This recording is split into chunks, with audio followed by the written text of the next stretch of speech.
కళ్ళలో బట్టి కొట్టింది. ధనిక రాష్ట్రం అని చెప్పిండు, సంపద కుదరని అని చెప్పిండు. కానీ మాట ఇస్తే తప్పని వ్యక్తి, మడమ తిప్పని వ్యక్తి అని చెప్పుకునేటువంటి ఆనాడు ప్రభుత్వం పెద్ద అది ఇవ్వలేకపోయిండు. ఇవాళ 15 నెలలు అవుతుంది. ఇవాళ కూడా ఒక్క హామీ, ఒక్క ఆర్టీసీ బస్సులలో ఉచిత ప్రయాణం తప్ప ఏ ఒక్క హామీని కూడా సంపూర్ణంగా నెరవేర్చిన పాపాన పోలేదు. 6 గ్యారంటీలు, 66 హామీలు, 420 రకాల పనులు ఏ రేవంత్ రెడ్డి చేస్తా అని చెప్పిండో మాటల గారెడితో డాల్బోల్ చేసి అని ఒక ఫిలాసఫీ ఉంటుంది. మన గురించి చేస్తున్నా మన అమెరికా పోయిన ఉన్నాడు.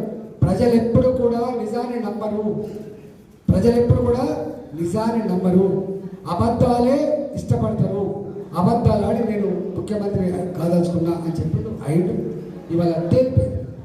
నేను చాలాసార్లు అడిగినప్పుడు 5 ఏళ్ళు పట్టుమని ఒక ఎమ్మెల్యేకి సక్రమం చేయబోతుంది, 5 సంవత్సరాల ప్రజాక్షేత్రంలో ఎంపీగా సక్రమం చేయబోతుంది, ఒక్కనాడు మంత్రిని కాకపోతుంది, నువ్వు కిన్ని హామీలు ఇస్తావో ఎట్లా సాధ్యమవుతుంది అని చెప్పి అడిగినప్పుడు నీకేమెరకనే అని చెప్పి నేనన్నా నువ్వు కొత్త కావచ్చు కానీ పార్టీ చాలా పాత పార్టీ, 100 సంవత్సరాల చరిత్ర కలిగిన పార్టీ, దేశంలో 49 సంవత్సరాలు పాలించిన పార్టీ, రాష్ట్రంలో 40 సంవత్సరాల పైన పాలించిన పార్టీ, నువ్వు ఎట్లా ఇస్తున్నావు హామీలు అంటే కూడా ఆనాడు జనం పట్టించుకోలేదు, అయిపోయింది, ఇచ్చేసి ఇవాళ బాధపడతాడు.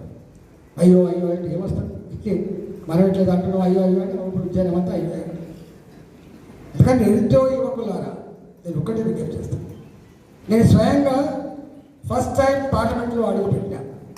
ఫస్ట్ బడ్జెట్ నేను చూసిన నిర్మలా సీతారామన్ గారు ప్రవేశపెట్టినప్పుడు 4 లక్షల కోట్ల రూపాయలు నిరుద్యోగ యువతకి ఏదన్నా ఉపాధి కల్పించకపోతే, చదువుకున్న ఆ నిరుద్యోగ యువతను కనుక దేశ పురోగమనంలో భాగం చేయకపోతే ఈ దేశం బాగుపడదని చెప్పి అతి గంభీరంగా గుర్తించినటువంటి నాయకుడు నరేంద్ర మోడీ గారు.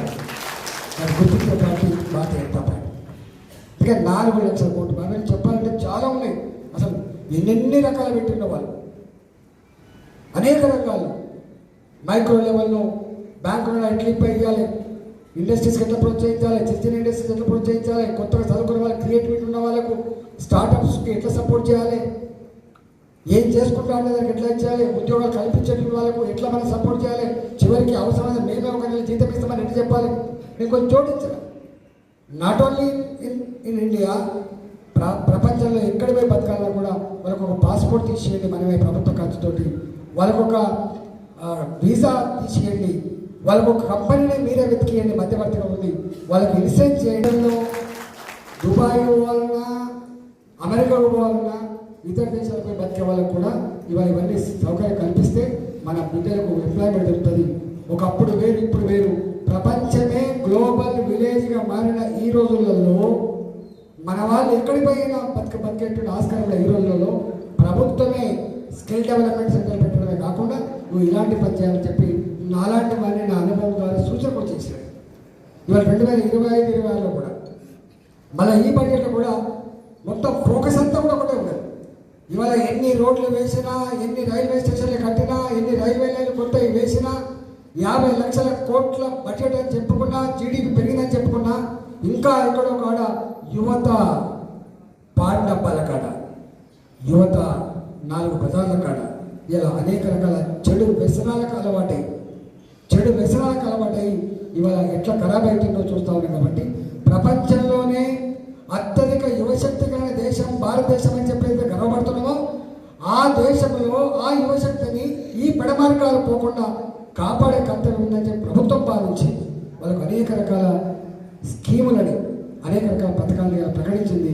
కాకపోతే అవి ఎక్కడైతే భారతీయ జనతా పార్టీ అధికారం ఉందో ఈ స్కీములను గొప్పగా వాడుకుంటున్నారు, ఎక్కడైతే భారతీయ జనతా పార్టీ అధికారం ఉండదో రాష్ట్రాలలో అక్కడ ఈ స్కీములు అమలు జరుగుతలేవు. సరే, నేను స్వయంగా మీటింగ్లు పెట్టిన ఢిల్లీ లెవెల్లో తప్పకుండా కొంచెం చేస్తాను. అందుకనే నిరుద్యోగ యువకులారా నేను ఒక్కటే అర్థం చేస్తున్నాను.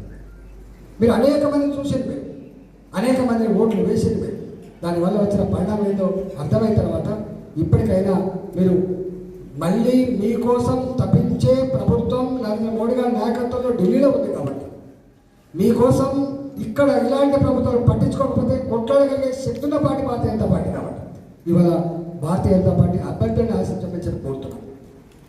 ఎక్కడ సర్వే జరిగినా కూడా చాలామంది తెలియదు. ఎక్కడ సర్వే జరిగినా ఒకటే అంటున్నాడు, ఇంకేముంది సారు ఆ పార్టీని కేసీఆర్ చుట్టూ 10 ఏళ్ళు అయిపోయింది, సరిపోయింది, ఇక మళ్ళీ చూసేది లేదు. కాంగ్రెస్ పార్టీ తెలంగాణ ఇచ్చింది కదా, మొన్న బై మిస్టేక్ బై డిఫాల్ట్ వాళ్ళకి అధికారం ఇచ్చినాం, వాళ్ళకి కూడా అర్థమైపోయింది. ఇక తప్పకుండా ఈ రాష్ట్రం సురక్షితంగా ఉండాలంటే, సుభిక్షంగా ఉండాలంటే, ఆర్థికంగా ఎదగాలంటే, నిరుద్యోగ సమస్య పరిష్కారం కావాలంటే, ఉపాధి కల్పన జరగాలంటే